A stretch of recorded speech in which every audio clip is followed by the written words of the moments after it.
Bien, bonjour à tous et bonjour à tous ceux qui regardent donc cette vidéo. Alors c'est vrai, la semaine passée, il y a pas eu de message et la réunion s'est passée un peu en matinée de prière et de louange, et ce qui explique qu'il n'y a pas eu de vidéo. Et mes amis, c'était bien. Ça a bousculé un peu les habitudes de certains, c'est sûr. Et Dieu aime le changement, croyez-moi. Et on doit être prêt à changer et à accepter le changement que Dieu veut opérer en nous. Amen. Alors, il y a quelque temps, Christian nous a parlé du désespoir et il nous avait même montré une vidéo de jeunes qui étaient complètement dans le désespoir. Et c'est vrai, et c'est difficile à entendre ça. Et je crois que chacun et chacune d'entre nous, on a déjà traversé des déserts, des saisons d'hiver.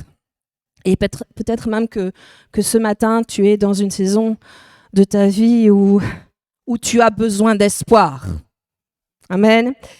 Et si vous étudiez la Bible ou que vous faites des recherches sur le mot espoir, vous verrez qu'il y a des centaines de versets d'un bout à l'autre de la Bible, de l'Ancien Testament jusque dans le Nouveau Testament, où Dieu parle abondamment de l'espoir pour son peuple. Et nous pouvons d'ailleurs lire dans le livre de Jérémie au chapitre 19 et au verset 11, et c'est un verset que la plupart connaissent.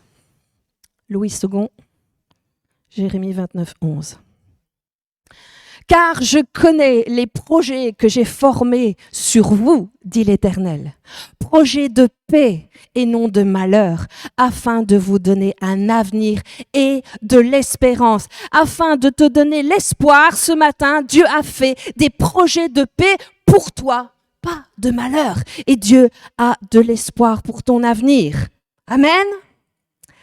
Et on va prendre également donc le proverbe 23 dans la version Summer au verset 18, et il est dit: car il y aura un avenir pour toi et ton espérance ne sera pas déçue. Car il y aura un avenir pour toi et ton espérance ne sera pas déçue. C'est-à-dire, il y a de l'espoir pour ton avenir, dit l'Éternel. Amen. Dis à ton âme, il y a de l'espoir pour ma maison.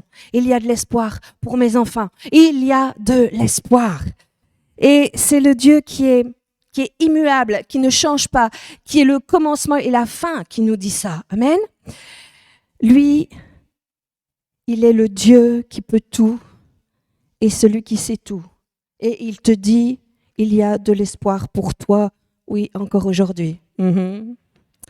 Dans Jérémie, la version Summer, Jérémie 31, il y a ceci. Et je crois que vous qui êtes parents, vous avez besoin de l'entendre. Et j'ai également besoin de l'entendre. Jérémie 31, verset 17. Il y a pour tes descendants une espérance. L'Éternel le déclare. Il y a pour tes enfants un espoir. L'Éternel l'a dit. Tes enfants reviendront dans leur pays. Alléluia. Il y a de l'espoir. Et si vous regardez la définition du mot espoir, et tu peux mettre, Nicolas, l'image numéro 1, dans le dictionnaire, ça dit que l'espoir, c'est le fait d'espérer, d'attendre avec confiance. Et ça, c'est pas la Bible qui le dit, c'est le dictionnaire. Donc, si tu peux mettre la définition dans l'image 1.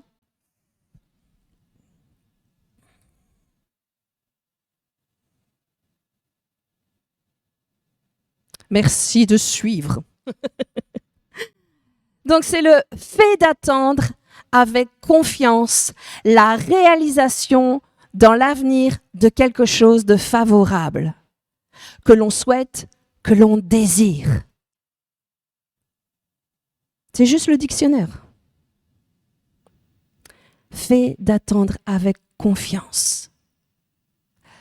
Et prenons Hébreux 6, verset 19, qui nous dit dans la Louis II 21, « Cette espérance, nous la possédons comme une ancre solide et sûre de l'âme. L'espoir est une ancre pour nos âmes. » Amen. Et toujours dans Hébreux et au chapitre 10, cette fois, dans la version Semeur, au verset 23, il est écrit « Restons fermement attachés à l'espérance, à l'espoir, que nous reconnaissons comme vrai, car celui qui nous a fait les promesses est digne de confiance. » Pourquoi devons-nous rester accrochés à l'espoir ? Pas parce qu'on on fait de la pensée positive, hein. Pas parce qu'on répète en vain des prières, mais parce que nous restons accrochés à l'espoir, parce que celui qui a fait la promesse, celui qui est mort et ressuscité, celui qui a tout pouvoir, nous dit, reste accroché, parce que je suis fidèle et mes promesses vont se réaliser dans ta vie. On se sent béni quand on lit tous ces versets. Enfin, moi, je me sens béni. Mais regardez, on voit quand même que l'auteur de l'Épître aux Hébreux, il va écrire « Restons fermement attachés à l'espérance ». Pourquoi il commence ce verset par « Restons fermement attachés ». Est-ce que c'est possible qu'il nous rappelle que même si on sait et que notre espoir est dans un Dieu tout-puissant, un Dieu créateur, est-ce qu'il serait possible que nous puissions vaciller dans notre espérance? Si on est honnête, mes amis, ça nous est tous arrivé un jour d'être vacillants, d'avoir perdu notre espoir.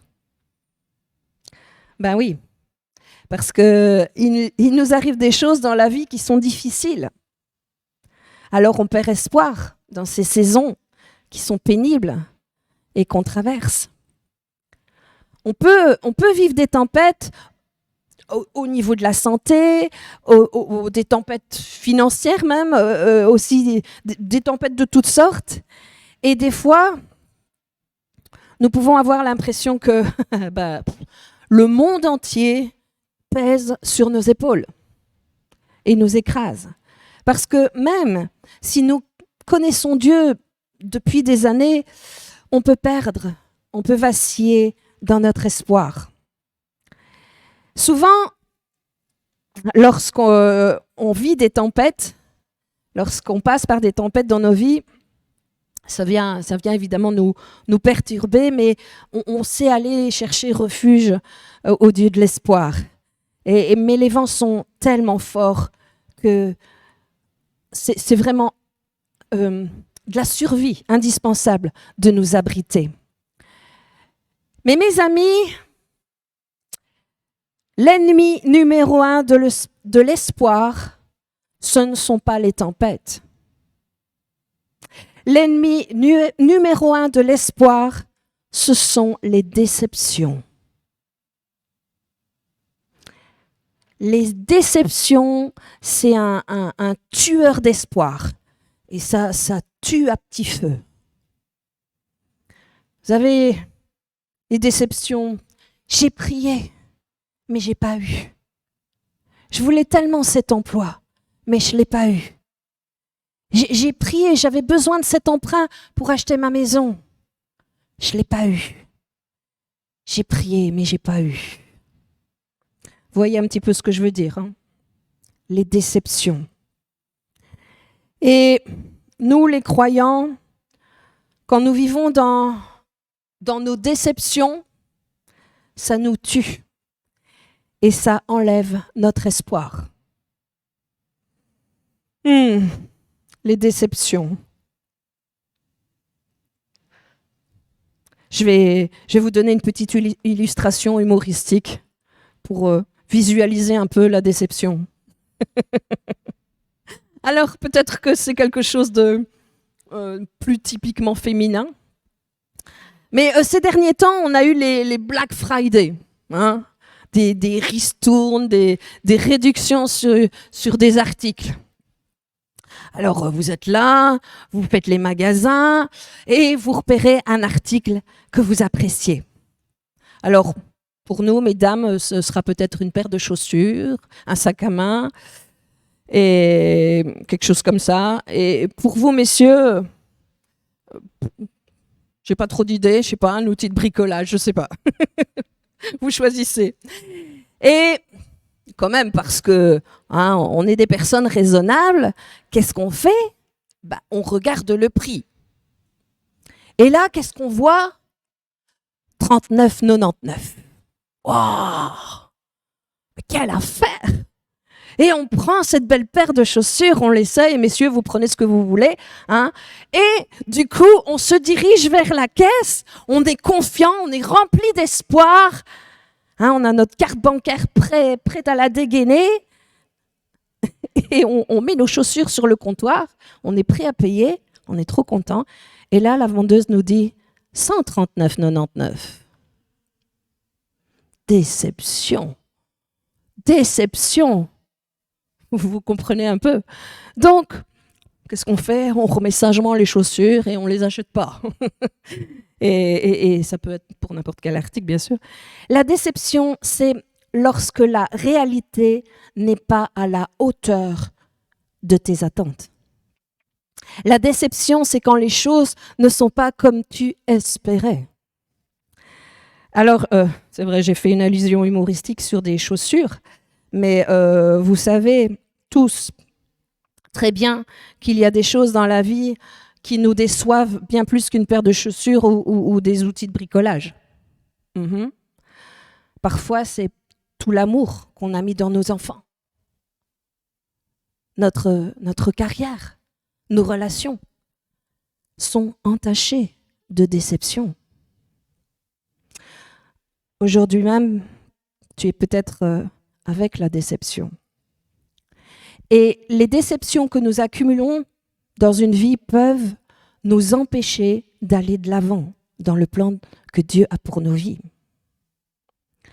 Nous prions et nous devons prier que Dieu puisse changer nos déceptions en espoir. Amen. Pour ceux qui connaissent, Robert Schuller, il a dit « Laisse l'espoir et non tes déceptions diriger ton futur. » Et quand on parle de déceptions, souvent, elles sont venues à cause d'individus, à cause de personnes, à cause de situations. Mais, et là, je voudrais qu'on soit sincère et peut-être que ce que je vais dire va vous paraître choquant. Vous allez me dire, oh Agathe, comment tu peux dire ça? Comment tu peux penser ça? T'es vraiment pas spirituel. Mais si nous sommes sincères et qu'on veut être honnête, est-ce que ça vous est déjà arrivé d'avoir été déçu par Dieu? Oula, Agathe, et c'est toi qui nous enseignes? Mais soyons vrais. Et vous savez, la Bible nous donne des exemples, des portraits d'hommes qui ont été déçus par Dieu, par Jésus. Et le texte que je voudrais partager avec vous se trouve dans l'évangile de Luc. Et ce texte, vous le connaissez, ce sont les disciples qui sont sur le chemin d'Emmaüs. Et essayez de vous souvenir un petit peu du contexte et essayez de vous mettre à leur place. Donc, ce sont des hommes qui ont connu, qui ont marché avec Jésus. Jésus, il était leur ami, ils l'ont aimé comme un frère, ils l'ont aimé comme un Messie. Ils ont cru qu'il était la solution, la délivrance, le Messie qui devait venir. Et même, ils ont vu Jésus faire des miracles. Et ils l'ont soutenu, et ils ont pris soin de lui. Et 3 ans plus tard, alors qu'ils pensaient que c'était le Messie qui amenait la délivrance, Jésus est cloué à la croix. Déception. Complète déception. Et regardons le texte. Donc dans Luc, version Semeur, 24, versets 13 à 21.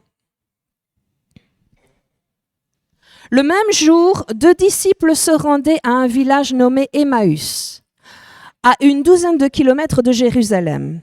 il s'entretenait de tous ces événements. Donc ils sont en train de marcher, et ce que la Bible nous dit, c'est que pendant qu'ils marchaient, ils sont en train de se raconter en fait ce qu'ils attendaient, ce qu'ils espéraient. On pensait que Jésus était le libérateur, on pensait qu'il allait intervenir, on pensait pas qu'il allait mourir. Pourquoi? Et du coup, pour eux, c'est comme un tourbillon de pensées, de déception. Verset 15. Pendant qu'il échangeait ainsi leurs propos et leurs réflexions, Jésus lui-même s'approcha d'eux et les accompagna. Mais leurs yeux étaient incapables de le reconnaître. Il leur dit : « De quoi discutez-vous en marchant ?» Ils s'arrêtèrent, l'air attristés. L'un d'eux, nommé Cléopas, lui répondit : « Es-tu le seul parmi ceux qui séjournent à Jérusalem qui ne sache pas ce qui s'y est passé ces jours-ci ?» « Quoi donc ? Leur demanda-t-il. « Ce qui est arrivé à Jésus de Nazareth. » Et là, regardez un petit peu ce qu'ils vont dire.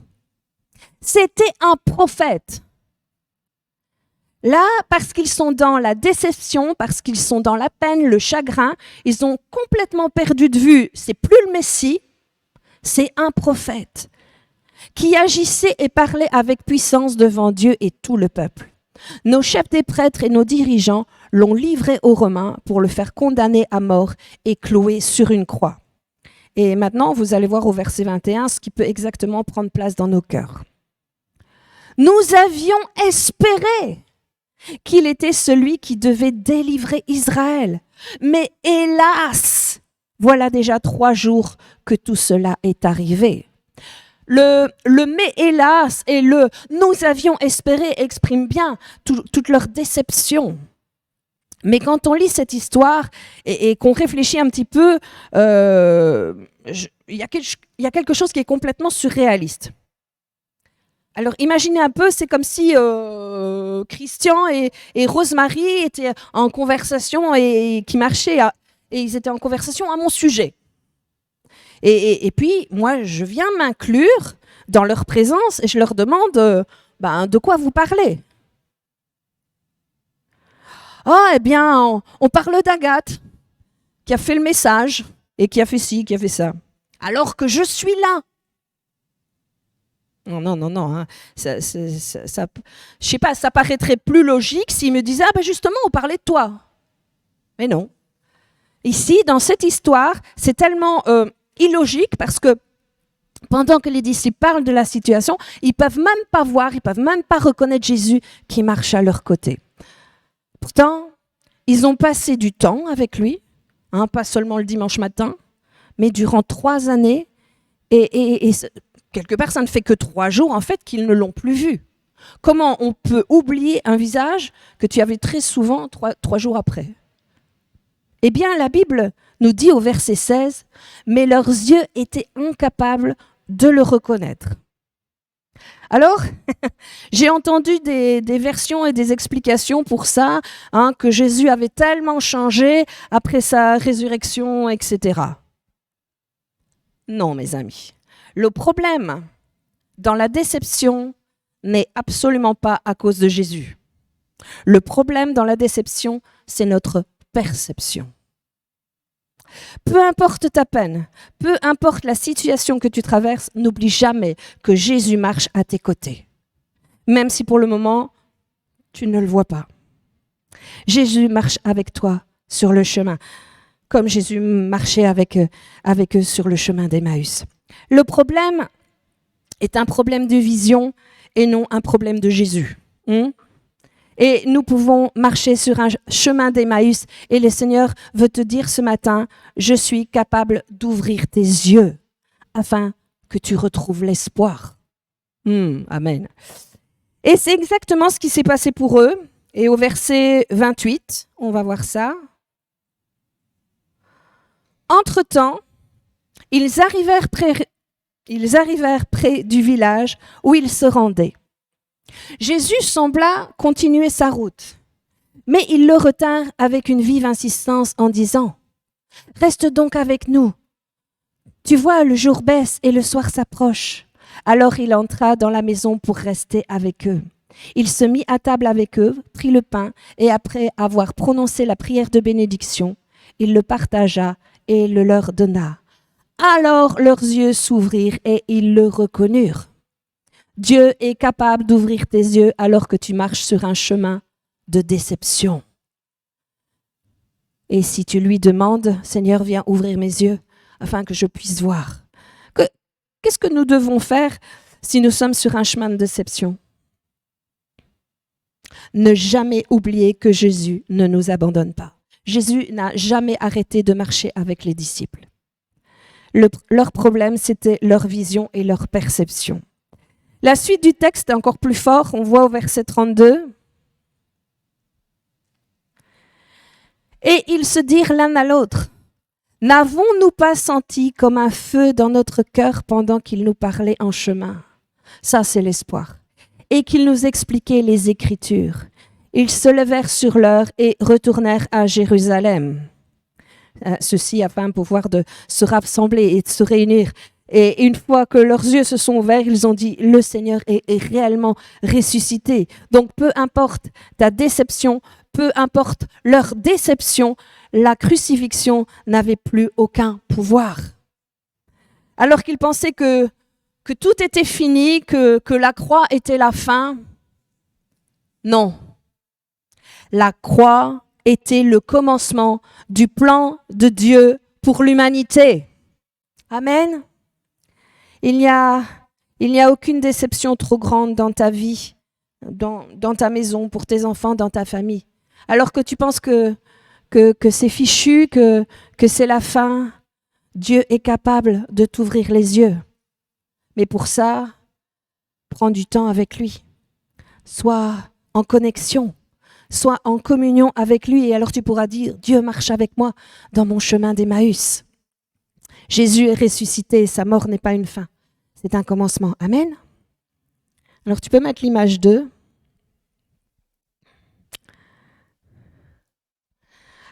Alors j'aimerais vous dire que le film de votre vie n'est pas terminé tant que le mot fin n'est pas arrivé au bout du générique. Amen. Amen. Vous regardez parfois des films? Alors, je ne sais pas si vous êtes comme moi, mais souvent quand je regarde un film, je vois le début et je sais comment ça va finir. Et je dois dire que c'est même très casse-pied pour ceux qui regardent le film avec moi, hein, parce que je devine ce qui va se passer et je leur dis, regarde, tu vas voir, il va se passer ça, ça et ça. Et je me souviens même plus jeune être allée au cinéma avec d'autres pour la première sortie d'un film et je disais tout ce qui allait se passer dans le film. Et on me dit mais tu l'as déjà vu? Ben non. Mais du coup j'ai dû me taire quand même parce que j'allais me faire jeter de la salle.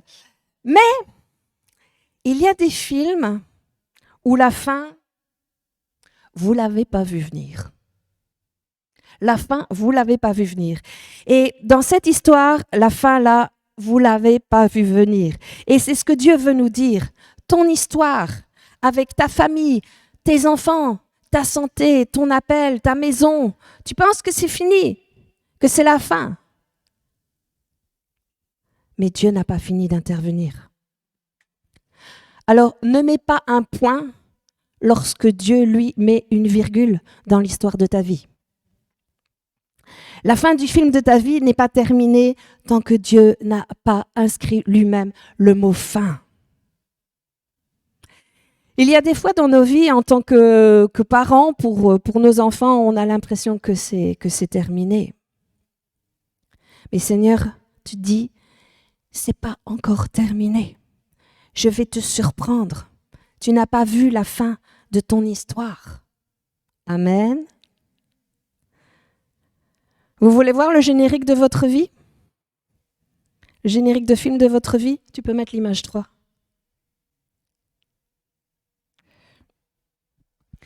C'est Dieu qui a le rôle principal. Toi, ton mari, ta femme, ton fils, ta fille ne sont que des rôles secondaires. Et la déception n'est qu'un rôle de figurant. Et ne laissez pas les rôles secondaires et les figurants prendre la place de Dieu. Parce que c'est Dieu qui tient le rôle principal et la direction du film de ta vie. Mhm. Et ce n'est pas fini tant que Dieu n'a pas inscrit le mot fin. Ce n'est pas fini. Oh, amen. Alors, j'écoute des témoignages qui me font du bien, des témoignages de l'impossible. Je vous en avais posté un. Et j'en ai entendu un et je vais vous le raconter.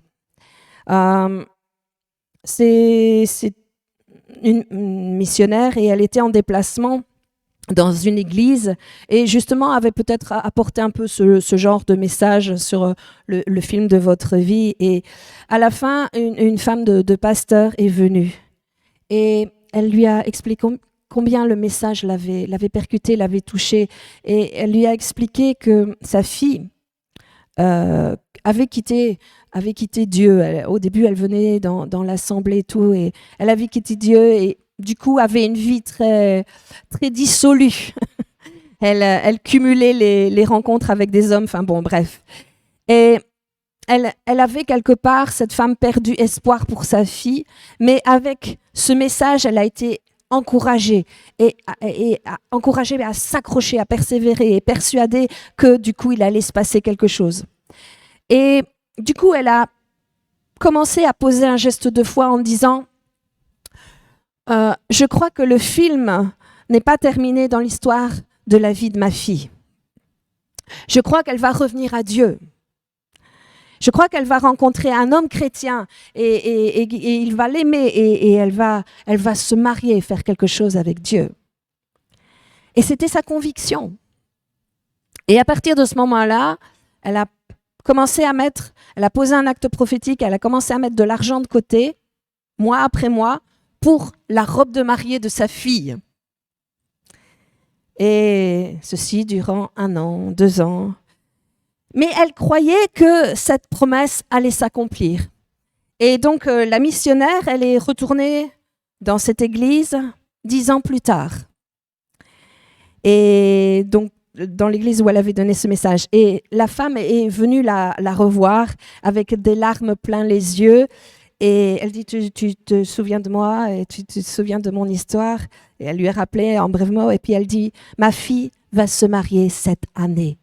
Et elle va avoir la plus belle robe des mariés parce que ça fait 10 ans que je mets de côté. J'avais imaginé un autre scénario au départ pour le film de sa vie, mais Dieu avait un scénario encore bien plus grand. Amen. Le film n'est pas terminé. Les déceptions, mes amis, tuent l'espoir, mais l'inattendu de Dieu nous le rend. Amen. Alors, bien sûr que nous déclarons que Dieu peut tout, on déclare que le film n'est pas terminé, mais un des problèmes quand nous perdons l'espoir, c'est qu'on a oublié que Jésus marche avec nous sur notre chemin et on regarde à la déception.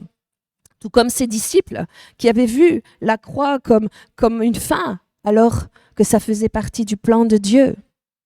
Mais l'autre problème, c'est que bien souvent, nous les chrétiens, et surtout si ça fait un moment qu'on marche avec Dieu, alors nous sommes des croyants qui déclarons la puissance de Dieu, hein, oui, mais nous avons perdu la possibilité de l'inattendu de Dieu.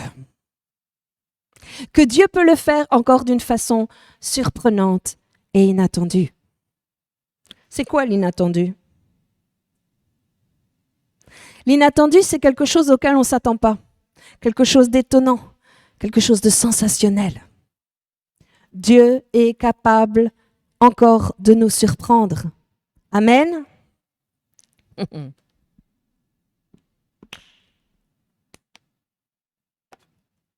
J'ai envie de vous raconter une histoire qui nous est arrivée à Roby, Sam et moi. Après la période difficile qu'on a connue suite au décès de papa et tout ça, évidemment, j'ai décidé de faire changer un peu d'air à maman et je l'ai emmenée en voyage en Crète. Et je voulais que ce soit un moment reposant et détente pour elle. Et pour son confort, afin de ne pas devoir subir les trajets interminables en car. Pour ceux qui ont déjà voyagé, hein, quand vous arrivez à l'aéroport, vous avez un car et puis le car, il dépose à tous les hôtels. Enfin, si votre hôtel c'est le dernier, vous faites des heures de car, enfin, c'est interminable. Et du coup, pour pas lui faire subir ça, ni à l'aller ni au retour, j'ai demandé un véhicule privé pour nous emmener de l'hôtel à l'aéroport, donc pour le retour directement. Et notre départ était aux alentours de midi, 13h, il faisait super chaud, c'était fatigant. Et du coup, j'étais à l'entrée de l'hôtel et je guettais pour voir la voiture, pour voir le taxi qui devait venir nous chercher. Et d'autres gens avaient fait la même démarche que moi, et d'autres gens ne prenaient pas le car, ils avaient pris des véhicules privés, il y avait plein de voitures qui arrivaient de toutes sortes, et je voyais plein de gens qui venaient chercher avec des véhicules, il y avait des voitures simples, style taxi, des petites voitures, il y avait des véhicules luxueux hein, pour des familles complètes, et moi du coup je cherchais la petite voiture pour nous trois, hein, le simple petit taxi quoi. Et puis j'ai vu un van de luxe Mercedes avec la petite marche là qui sort pour vous monter, à l'intérieur plein de velours avec toutes des petites lumières, les boissons et tout, enfin le luxe quoi. Et je dis à maman, oh ça c'est certainement pour les Russes, parce que ouais j'avais vu avant des familles russes, sans doute qu'ils avaient bien le moyen de prendre ce genre de véhicule. Et puis le chauffeur descend, il se dirige vers moi, il me dit, Madame Barbès. Et quand j'ai vu ça, j'ai dit, waouh, l'inattendu. L'inattendu. Oui, Dieu est capable de t'envoyer un van de luxe Mercedes et que tu t'y attends pas. Il peut faire quelque chose dans ta vie qui est inattendu. Amen. Peu importe ton idée, ce que tu crois avoir, Dieu peut te surprendre dans l'inattendu parce qu'il est le Tout-Puissant, parce que rien n'est impossible à lui et il peut faire bien au-delà de tout ce que tu peux penser ni même imaginer. Amen. Parfois, nous venons à l'église, on est fidèle, on est régulier, on est là, mais on a oublié, et je crois qu'il faut être honnête, on a oublié que Dieu peut nous surprendre encore. Dieu peut et veut te surprendre encore. Tu viens ici, tu pries Dieu, tu n'as peut-être pas d'attente, mais Dieu a quelque chose en réserve pour toi. Une surprise. Il est le Dieu de l'inattendu. Amen. On va prendre dans Habakkuk, dans la version Osterwald 1, verset 5. Il est écrit, « Voyez parmi les nations et soyez étonnés, soyez stupéfaits, car je vais faire en vos jours une œuvre que vous ne croiriez pas si on vous la racontait. » Est-ce qu'on peut être des hommes et des femmes qui ont encore la foi de croire que des nouvelles vies peuvent encore venir à Christ, que des œuvres arrivent dans nos maisons, dans nos familles, dans nos vies? Mais il y a une façon de se saisir de l'inattendu. Comment réagir devant l'inattendu? Alors, on va voir du coup différentes réactions au travers des personnages bibliques. Alors, la première réaction, c'est celle de Sarah, que Sarah a eue. Sarah qui désirait tellement avoir un enfant. Elle attendait la promesse. Oui, elle était dans l'attente d'une promesse. Oui, elle voulait l'inattendu, mais quelque part, elle avait peur d'être déçue. Et quelque part, la parole dit un espoir différé rend le cœur malade. Et des fois, on est avec cette pensée, oui, ça fait tellement longtemps, je veux bien ouvrir mon cœur à ce que tu dis, Agathe, mais j'ai peur d'être déçue. Je voudrais, mais j'ai peur d'être déçue. Et puis, on a la deuxième réaction.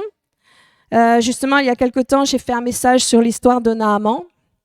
Et cet homme qui était malade, qui était lépreux, et il avait besoin de voir le miraculeux. Et sa réaction à lui, c'est l'inattendu, mais à ma façon. Et la dernière réaction qu'on va voir, c'est la réaction de Rhodes. Comment est-il possible d'obtenir l'inattendu par la prière? Donc, la première réaction, la réaction de Sarah. Donc, pour remettre un peu dans le contexte ce passage, donc un ange est venu rappeler à Abraham la promesse, l'an prochain, à pareille date, ta femme va être enceinte. Et on voit dans la version Summer, verset 11, Genèse 18, de 11 à 14 en fait. Or, Abraham et Sarah étaient tous deux très âgés, et Sarah avait depuis longtemps dépassé l'âge d'avoir des enfants. Alors Sarah rit en elle-même en se disant « Maintenant, vieille comme je suis, aurais-je encore du désir? Mon mari aussi est un vieillard. » Alors l'Éternel dit à Abraham « Pourquoi donc Sarah a-t-elle ri en se disant « Peut-il être vrai que j'aurai un enfant âgé comme je suis ?» Et le verset 14, vous pouvez le souligner au fluo, je crois, dans vos Bibles. Y a-t-il quoi que ce soit de trop extraordinaire pour l'Éternel? Alors, je ne connais pas votre situation. Peut-être que tu es comme Sarah. Tu attends une promesse. Et c'en est au point où Sarah, elle est devenue amère. Elle est devenue sarcastique. Ne croyez même pas que ça puisse arriver. Mais l'ange va venir leur rappeler, mon ami, par la parole de Dieu, est-ce que tu crois qu'il est encore quelque chose que je sois capable de faire dans ta vie? Est-ce que tu crois qu'il y ait quelque chose de trop extraordinaire pour moi? Alors peu importe que tu attendes, peu importe que tu sois blessé, est-ce que tu crois encore que je peux le faire? Parce que ça ne dépend pas du temps, mais cela dépend de la souveraineté de Dieu. Et en son temps, il a le pouvoir de l'accomplir. Amen. Alors, comment aller chercher l'inattendu? Alors, c'est premièrement, ne pas rester dans cet esprit de déception. Oui, parce que quelque part, je veux l'inattendu, mais j'ai peur d'être déçu. Comment s'approprier cet inattendu de Dieu? On va voir la deuxième réaction de Naaman.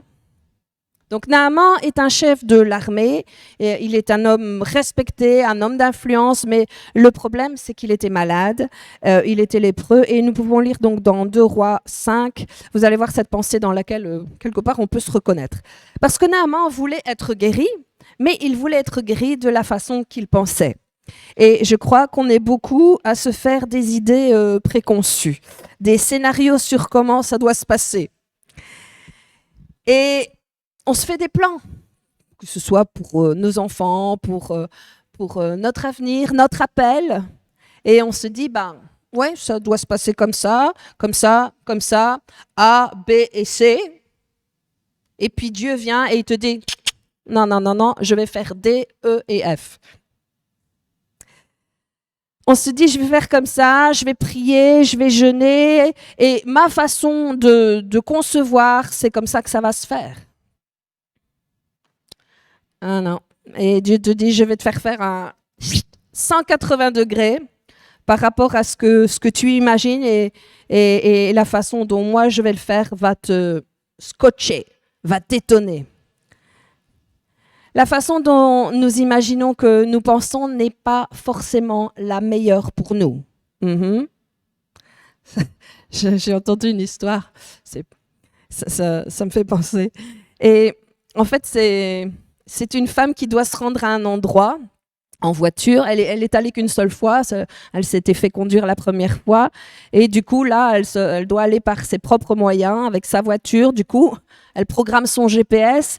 Parce que oui, les femmes, nous, on a un peu de mal avec le sens de l'orientation.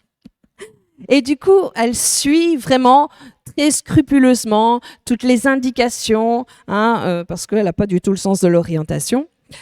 Et donc, si son GPS dit tourner à droite, elle tourne à droite, prendre la 3e rue, elle prend la 3e rue, ainsi de suite.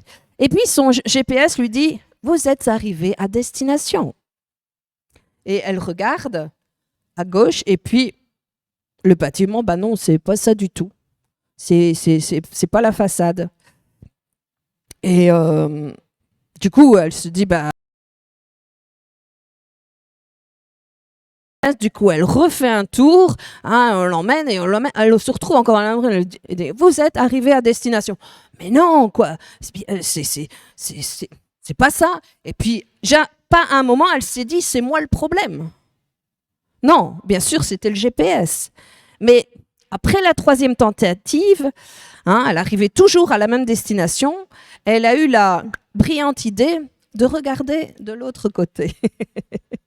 Et le bâtiment où elle devait se rendre était juste de l'autre côté de la rue. Mais dans sa tête, elle était tellement convaincue que le bâtiment était à gauche, eh bien, que la... Et mes amis, c'est la même chose des fois dans nos vies. Dans nos vies chrétiennes, on est convaincu que Dieu va le faire, il va le faire comme ça. Et Dieu nous dit, t'as rien vu. Tourne ta tête de l'autre côté parce que je vais t'étonner d'une façon que tu n'imagines pas. Et c'est exactement ce qui s'est passé pour Naaman. On va prendre donc 2 Rois 5 du verset 1 à 14 dans la version Summer. Naaman, le général en chef de l'armée du roi de Syrie, était un homme que son maître, le roi de Syrie, tenait en haute estime et auquel il accordait toute sa faveur, car par lui l'Éternel avait accordé la victoire aux Syriens. Et là, ce valeureux guerrier était lépreux. Or, au cours d'une incursion dans le territoire d'Israël, des troupes de pillards syriens avaient enlevé une petite fille. À présent, elle était au service de la femme de Naaman. Un jour, elle dit à sa maîtresse, « Si seulement mon maître pouvait aller auprès du prophète qui habite à Samarie, cet homme le guérirait de sa lèpre. » Donc, il entend parler d'une solution. Il est possible qu'il soit guéri. Verset 4. Naaman répéta au roi les propos de la jeune fille du pays d'Israël. Alors le roi de Syrie lui dit, « C'est bien, rends-toi là-bas, je vais te donner une lettre pour le roi d'Israël. » Ainsi Naaman se mit en route, emportant 350 kilos d'argent, 70 kilos d'or et 10 vêtements de rechange. On passe un peu au verset 9. Naaman vint donc avec ses chevaux et son char. Donc imaginez avec tout son argent, son or et toute sa confiance, et attendit devant la porte de la maison d'Élisée. Celui-ci lui fit dire par un envoyé, donc Élisée, il n'a même pas bronché, hein, et c'est même pas lui qui est allé, « Va te laver cette fois dans le Jourdain et tu seras complètement purifié. » Naaman se mit en colère. Naaman fut irrité, imagine. On est en train de lui donner une solution à sa maladie, on est en train de lui dire, tu peux être guéri, tu n'as qu'à faire ça, ça et ça. Mais la Bible nous dit que Naaman était en colère, irrité. On peut se demander pourquoi, mais pourquoi il est fâché, pourquoi il est irrité? Il y a une réponse là. Et donc on suit, et il est dit au verset 11, « Je pensais que cet homme viendrait en personne vers moi, qu'il se tiendrait là pour invoquer l'Éternel son Dieu, puis qu'il passerait sa main sur la partie malade et me guérirait de ma lèpre. » Il dit donc, je pensais que, je me disais que, mes amis, si on est honnête, c'est quelque chose qu'on fait. Naaman voulait voir l'inattendu, le sensationnel, le miraculeux, mais à sa façon. Et on voit la suite. Donc il est toujours en train de se plaindre. Verset 12. « Les fleuves de Damas, l'Amana et le Parpar ne valent-ils pas mieux que tous les cours d'eau d'Israël? Ne pourrais-je pas m'y baigner pour être purifié ?» Il fit donc demi-tour et partit furieux. Et nous devons faire attention, parce que des fois, on demande des choses à Dieu, on se présente avec nos chars, avec nos chevaux, qui sont bien entendu pas matériels, ni physiques, mais qui sont spirituels. Vous comprenez-moi. Seigneur, ça fait 20 ans que je te suis, ça fait tant d'années que je te prie pour ça, ça fait tant de dîmes que je te donne, ça fait tant de fois que je viens et que je suis fidèle, ça fait tant de telle et telle chose. Moi, je pensais que tu aurais fait ça dans ma vie. Je pensais pas que je devrais vivre ça, que je devrais passer par là, par ces épreuves-là, par ces difficultés-là. Pourtant, j'ai fait tout ce qu'il fallait faire. Mais heureusement, il va y avoir les serviteurs qui vont faire entendre raison à Naaman, et on voit ça au verset 13. Mais ces serviteurs s'approchèrent de lui pour lui dire « Maître, si ce prophète t'avait donné quelque chose de difficile, ne le ferais-tu pas? À plus forte raison, devrais-tu faire ce qu'il t'a dit, s'il ne te demande que de te laver dans l'eau pour être purifié ?» Et une clé pour nous ce matin, la réponse de Dieu à ta déception, la réponse de Dieu à ta prière, la réponse de Dieu dans ta vie, ne dépend pas de tes œuvres, ne dépend pas de ton mérite, ne dépend pas de tout ce que tu as. La réponse de Dieu ne dépend pas de tes chars et de tes chevaux, mais dépend de la puissance de Dieu. Et là, Dieu a choisi un moyen extrêmement simple d'aller se tremper dans une rivière, quelque chose d'inattendu pour accomplir le miraculeux dans la vie de Naaman. Nous avons un choix de dire, Seigneur, c'est toi qui es au contrôle du quand, du où et du comment. Et l'obéissance de Naaman, pas sa renommée, pas sa position, pas ses années de service, mais juste parce qu'il est privé. Et Dieu veut nous ouvrir les yeux ce matin, et nous rappeler que Jésus marche sur notre chemin d'Emmaüs et que la crucifixion n'était pas pour... Et la crucifixion, c'était pas assez pour empêcher, pour arrêter le plan de Dieu. Tu croyais peut-être que c'était comme cela, que ta vie allait se dérouler, mais je peux te dire que Dieu a encore meilleur en réserve pour toi. Amen. Dieu agit d'une façon différente que ce que nous pensons. Mais il est là pour étonner encore et encore, si on le laisse agir. Amen. Et la dernière réaction,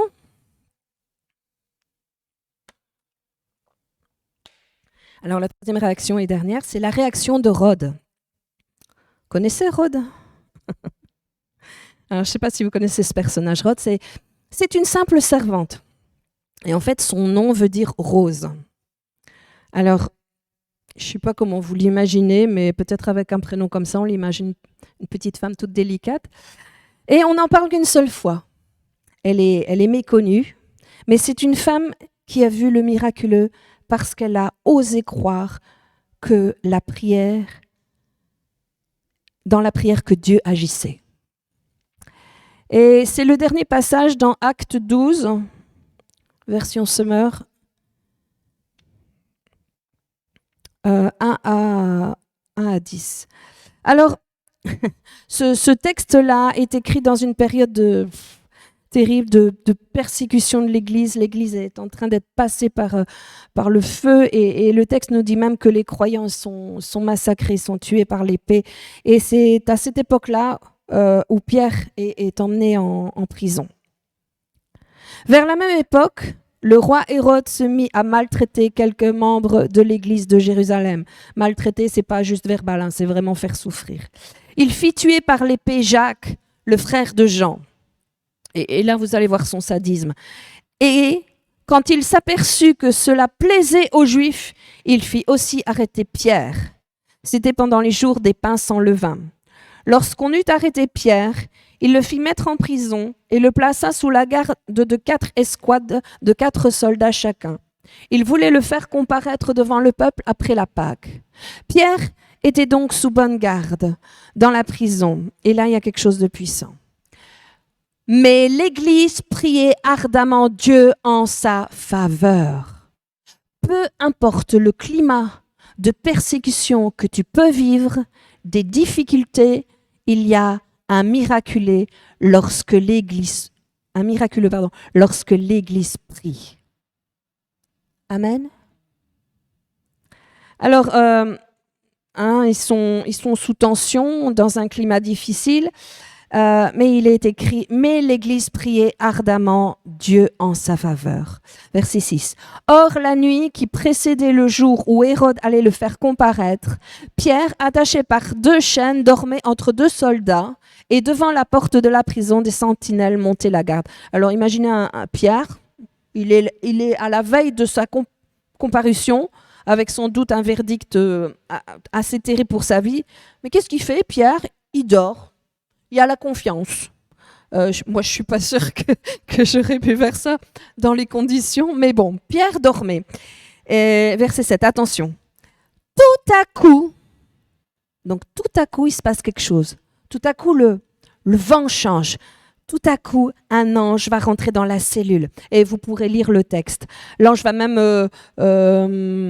secouer Pierre pour qu'il se réveille tellement il dort profondément. Hein, et les chaînes vont tomber et Pierre va pouvoir sortir librement de la prison. Tout à coup. Est-ce que vous avez soif du tout à coup? Hein, le tout à coup de Dieu dans nos vies. Peu importe qu'il était en prison. Peu importe qu'il était enchaîné, peu importe qu'il était entouré de gardes, parce que Dieu est le Dieu du tout à coup. Et quand l'Église prie, il se passe quelque chose. Et quand tu pries, il se passe quelque chose tout à coup. Et c'est pour ça que je vous exhorte à continuer de venir à la réunion de prière, afin qu'il y ait des tout à coup. Amen. Ensuite, le verset 12. Il se dirigea vers la maison de Marie, mère de Jean, surnommée Marc, où beaucoup de personnes étaient réunies et priaient. Verset 13. Il frappa à la porte du vestibule et une servante nommée Rhode s'approcha pour écouter. Les femmes très peu mentionnées dans la Bible, il faut qu'elles aient accompli quelque chose d'important. Et ici, Rhode, en plus, c'est une servante, et l'auteur du livre des Actes précise son nom, Rhode, Rose, une servante, pas une femme importante, pas une femme avec un ministère. Donc, pendant que tout le monde prie, elle entend cogner, puis elle décide de s'approcher à la porte. Alors, vous savez pourquoi c'est une héroïne ? Rappelez-vous ce que j'ai dit. Ils sont dans une période où l'Église est persécutée, où même pendant qu'ils prient, ils pensent même que Pierre est mort, à cause qu'il a été persécuté et tué. Et pourquoi c'est une femme de foi alors que personne ne la connaît? C'est la seule qui a osé croire que parce que on prie, tout à coup, Dieu peut le faire. Pourquoi ça demandait du courage? Parce que lorsqu'elle est allée à la porte et qu'elle a ouvert la porte, la plupart pensaient que c'était des soldats qui venaient les massacrer, en fait, parce que c'était la persécution. Et elle, c'est la seule qui a osé croire c'est encore possible que Pierre soit libéré. Alors, au risque qu'elle se fasse tuer, au risque qu'il se passe quelque chose de grave, elle s'est rendue jusqu'à la porte et l'a ouverte. Oui, elle seule avait la foi. Regardez ce qu'ils vont lui dire au verset 14. Elle courut annoncer que Pierre était devant la porte. Ils lui dirent « Tu es folle ». Pourquoi ils vont lui dire « Tu es folle ». Tu es folle de penser que Pierre peut être libre. Ils sont tellement découragés, ils vont dire « Mais non, c'est pas Pierre, c'est quand vous voyez dans le texte, c'est son ange. » En fait, c'est comme s'ils disaient c'est son fantôme, parce qu'ils sont convaincus que Pierre ne peut pas être libéré. Et en fait, ils sont convaincus que Pierre est mort. Mais ils sont en train de prier. Ben oui. C'est sûr que nous, si on avait dû prier pour Pierre, on était certain qu'il allait être libéré. Non. On doit prendre un peu de recul et soyons honnêtes avec nous-mêmes. On ne doit pas jouer les super spirituels. Si, lorsque nous sommes en train de prier pour une situation, on prie, mais on a oublié que le tout à coup de Dieu peut le faire. Tout à coup, Dieu peut le faire. Des fois, on devient des spécialistes du christianisme. C'est-à-dire, on fait tout ce qu'il faut, on prie, on lit notre Bible, on déclare les promesses de Dieu et on veut le croire. Mais dans le plus profond de nous-mêmes, est-ce que nous croyons vraiment que ça va arriver? Alors moi aujourd'hui, je veux vous encourager d'encore croire qu'il est le Dieu du tout à coup. Oui, Dieu est capable de libérer ceux qui est captifs dans ta vie. Dieu cherche des Rhodes qui vont croire encore que même si j'ai peur, même si c'est pas comme je pensais, je vais me rendre à la porte et je vais oser l'ouvrir. Et dans cette histoire, ce qui est magnifique, c'est que Pierre était à la porte, le miraculeux. Le miraculeux est à la porte de l'inattendu. Et je voudrais juste vous rappeler, pour finir, que Sarah, elle est devenue enceinte. Et que Naaman, il a été purifié, guéri. Et que Pierre a été délivré. Alors peu importe si tu te sens comme Sarah, je veux te rappeler que Dieu est là pour t'enlever tes déceptions, tes doutes, et crois que la promesse peut se réaliser. Si tu te sens comme Naaman, Dieu te dit, fais-moi confiance, fais-moi confiance. Ne pars pas en fureur et ne pense pas faire comme ça, comme ça. Je vais te surprendre. Et soyons comme des Rhodes. Je vais oser encore ouvrir la porte et croire que Dieu va agir. Amen. Voilà, c'est ce que je voulais vous apporter ce matin et vous encourager. Il est le Dieu de l'espoir. Amen. Passez un bon dimanche. Rendez-vous demain pour la réunion.